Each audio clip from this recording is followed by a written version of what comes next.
S K super TMT, the long life TMT. ಉದ್ಯಮಿ ಅರವಿಂದ್ ರೆಡ್ಡಿ, ಸ್ಯಾಂಡಲ್ವುಡ್ನ ನಟಿಯೊಬ್ಬರ ಹೆಸರಿಗೆ ವಿಚಾರದಲ್ಲಿ ಇವರ ಹೆಸರು ಕಳೆದ ಕೆಲ ದಿನಗಳಿಂದ ಮುಂಚೂಣಿಯಲ್ಲಿತ್ತು. ಈಗ ಅದೇ ವಿಚಾರಕ್ಕೆ ಒಂದು ಹೊಸ ಟ್ವಿಸ್ಟ್ ಸಿಗ್ತಾ ಇದೆ. ನಟಿ ಹೆಸರಿನಲ್ಲಿ ಉದ್ಯಮಿಗೆ ಬೆದರಿಕೆಯನ್ನು ಹಾಕಿದಂತಹ ಆರೋಪ. ಉದ್ಯಮಿ ಅರವಿಂದ್ ರೆಡ್ಡಿಗೆ ಬೆದರಿಕೆಯ ಪತ್ರವೊಂದು ಬಂದಿತ್ತು. ವಿಳಾಸ ಸಹಿ ಇಲ್ಲದ ಪತ್ರ ಅದಾಗಿತ್ತು. ಆ ಪತ್ರ ಉದ್ಯಮಿಯ ಕೈ ತಲುಪಿತ್ತು. ಉದ್ಯಮಿ ದೂರು ಕೊಟ್ಟಿದ್ರು ಇದೇ ವಿಚಾರಕ್ಕೆ. ಈಗ ಆರೋಪಿಯನ್ನ ಲಾಕ್ ಮಾಡಿದ್ದಾರೆ ಪೊಲೀಸರು. ನಟಿಯ ಸ್ನೇಹಿತ, ಆತನ ಹೆಸರು ವೈಶಾಖು. ಈತ AVR ಅಂದರೆ ಅರವಿಂದ್ ರೆಡ್ಡಿಗೆ ಒಂದು ಅನಾಮಧೇಯ ಪತ್ರವನ್ನು ಬರೆದಿದ್ದ. ಈ ಪತ್ರವನ್ನು ಬರೆದು ಈಗ ತಗಲಾಕೊಂಡಿದ್ದಾನೆ. ಇದೇ ನಟಿಯ ಜೊತೆಗೇನೆ ಉದ್ಯಮಿ ಅರವಿಂದ್ ರೆಡ್ಡಿಯ ಹೆಸರು ಕಾಂಟ್ರವರ್ಸಿ ಕಳೆದ ಕೆಲ ದಿನಗಳಿಂದ ಜೋರು ಸದ್ದಾಗಿತ್ತು. ಅರವಿಂದ್ ರೆಡ್ಡಿ ಕ್ಲಾರಿಫಿಕೇಶನ್ ಕೊಟ್ಟರು, ನಟಿ ಕ್ಲಾರಿಫಿಕೇಶನ್ ಕೊಟ್ಟರು, ಎಲ್ಲವೂ ಕೂಡ ಮುಗಿದು ಹೋಯಿತು ಅನ್ನುವಂತಹ ಸಂದರ್ಭದಲ್ಲಿ ಈ ವಿಚಾರದಲ್ಲಿ ನಟಿಯ ಆಪ್ತ ಸ್ನೇಹಿತನ ಎಂಟ್ರಿ ಆಗಿದೆ. ಎಲ್ಲೋ ಕೂತ್ಕೊಂಡು ಯಾರದ್ದೋ ಹೆಸರಿನಲ್ಲಿ ಈ ಉದ್ಯಮಿಗೆ ಬರೆದಂತಹ ಪತ್ರ ಈಗ ವೈಶಾಖ್ ಅನ್ನುವಂತಹ ವ್ಯಕ್ತಿಯನ್ನ ಪೊಲೀಸರು ಅರೆಸ್ಟ್ ಮಾಡುವಂತಹ ಹಂತಕ್ಕೆ ತೆಗೆದುಕೊಂಡು ಹೋಗಿದೆ. ಹಾಗಾದ್ರೆ ಈ ವೈಶಾಖ್ ಯಾರು? ಯಾಕಾಗಿ ಅರವಿಂದ್ ರೆಡ್ಡಿ ಪತ್ರ ಬರೆದಿದ್ದ? ಆ ಪತ್ರದಲ್ಲಿ ಏನಿತ್ತು? ಡೀಟೇಲ್ಸ್ ನಿಮ್ಮ ಮುಂದೆ. ಜನವರಿ 24ರಂದು ಉದ್ಯಮಿ ಅರವಿಂದ್ ರೆಡ್ಡಿಗೆ ಬೆದರಿಕೆ ಪತ್ರ ಹೋಗಿರುತ್ತೆ. ಇವತ್ತಿಗೆ ಸಂಬಂಧಿಸಿದಂತಹ ವಿಷಯವನ್ನ ಬಗೆಹರಿಸಿಕೊಳ್ಳಿ ಅಂತೇಳಿ ಆ ಪತ್ರದಲ್ಲಿ ಉಲ್ಲೇಖಿಸಿದ್ನಂತೆ. ರಾಜಿ ಮಾಡ್ಕೊಳ್ಳೋದಕ್ಕೆ 6-7 ಕೋಟಿ ರೂಪಾಯಿ ಹಣಕ್ಕೆ ಡಿಮ್ಯಾಂಡ್ ಇಟ್ಟಿದ್ನಂತೆ. ಜನವರಿ 25ರಂದು ತಾವು ಸೂಚಿಸಿದಂತಹ ಸ್ಥಳಕ್ಕೆ ಆ ಹಣ ತರೋದಕ್ಕೆ ಸೂಚನೆ ಕೊಟ್ಟಿದ್ದ. ತಮ್ಮ ಡ್ರೈವರ್ ಮೂಲಕವೇ ಹಣವನ್ನು ಕಳುಹಿಸಿಕೊಡಬೇಕು ಅಂತ ಹೇಳಿ ಆಜ್ಞೆ ಮಾಡಿದ್ದ.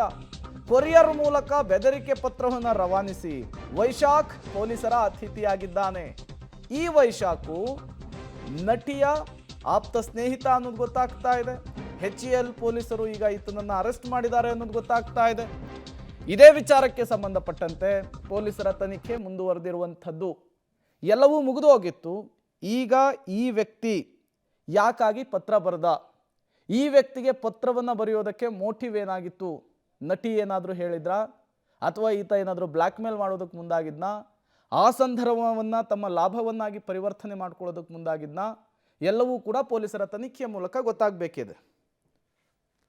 ಡೀಟೇಲ್ಸನ್ನು ಕೊಡೋದಕ್ಕೆ ಉಮೇಶ್ ಸಂಪರ್ಕದಲ್ಲಿ ಜಾಯ್ನ್ ಆಗಿದ್ದಾರೆ. ಉಮೇಶ್, ಅರವಿಂದ್ ರೆಡ್ಡಿ ಉದ್ಯಮಿ, ನಟಿಯ ವಿಚಾರದಲ್ಲಿ ಕೆಲ ದಿನಗಳಿಂದ ಕಾಂಟ್ರವರ್ಸಿಯಲ್ಲಿರುವಂತಹ ವ್ಯಕ್ತಿ.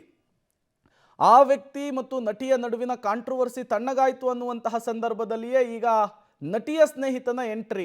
ಯಾಕಾಗಿ? ಆತನ ಉದ್ದೇಶ ಏನಾಗಿತ್ತು? ಡೀಟೇಲ್ಸ್ ಕೊಡಬಹುದಾ ಅಂಥೇಳಿ.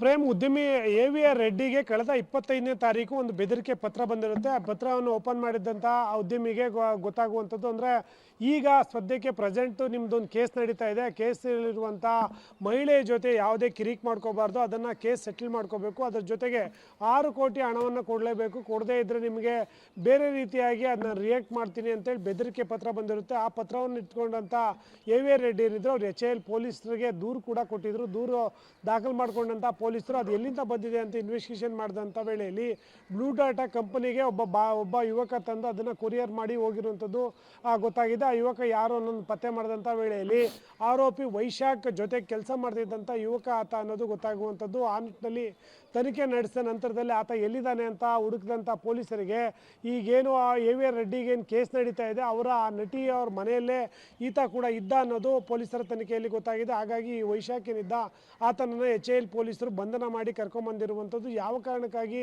ಈ ರೀತಿಯಾಗಿ ಬೆದರಿಕೆ ಒಡ್ಲಾಯಿತು ಮತ್ತು ಬೆದರಿಕೆ ಒಡ್ಡೋದಕ್ಕೆ ಈತನ ಬಳಿ ಏನಾದರೂ ಸಾಕ್ಷ್ಯಗಳಿದ್ದಾವೆ, ಬೇರೆ ಬೇರೆ ಏನಾದರೂ ಫೋಟೋಸ್ ವಿಡಿಯೋಸ್ ಏನಾದರೂ ಇದೆಯಾ ಅನ್ನೋ ನಿಟ್ಟಿನಲ್ಲೂ ಕೂಡ HAL ಪೊಲೀಸರು ಈಗ ತನಿಖೆ ಕೈಗೊಂಡಿರುವಂಥದ್ದು. ಸದ್ಯಕ್ಕೆ ಈಗ ಕೋರ್ಟ್ ಮುಂದೆ ಆತನನ್ನು ಹಾಜರುಪಡಿಸಿ 5 ದಿನಗಳ ಕಾಲ ಆತನನ್ನು ವಶಕ್ಕೆ ಪಡೆದು ಇನ್ವೆಸ್ಟಿಗೇಷನ್ ಮಾಡ್ತಾ ಇರುವಂಥದ್ದು. Prem, okay, thank you Umesh ತಮ್ಮೆಲ್ಲ ಮಾಹಿತಿಗಾಗಿ. ಈಗ ಉದ್ಯಮಿ ಅರವಿಂದ್ ರೆಡ್ಡಿ ಕೊಟ್ಟಂತಹ ದೂರಿನ ಅನ್ವಯ ಪೊಲೀಸರು ಇನ್ವೆಸ್ಟಿಗೇಷನ್ ನಡೆಸೋದಕ್ಕೆ ಮುಂದಾಗಿದ್ದಾರೆ. ಈ ವೈಶಾಖು ಈ ವಿಚಾರದಲ್ಲಿ ಯಾಕೆ ಎಂಟ್ರಿ ಆದ? ನಟಿ ಏನಾದರೂ ಸೂಚನೆ ಕೊಟ್ಟಿದ್ರಾ? ಅಥವಾ ಉದ್ಯಮಿ ನಟಿಯ ನಡುವಿನ ಈ ಕ್ಲಾಶನ್ನು, ಈ ಸಂದರ್ಭವನ್ನು ಲಾಭವನ್ನಾಗಿ ಏನಾದರೂ ಪಡೆಯೋದಕ್ಕೆ ಈತ ಮುಂದಾಗಿದ್ನಾ? ಎಲ್ಲ ಪ್ರಶ್ನೆಗೂ ಕೂಡ ಪೊಲೀಸರ ತನಿಖೆಯ ಮೂಲಕ ಉತ್ತರ ಸಿಗಬೇಕಿದೆ.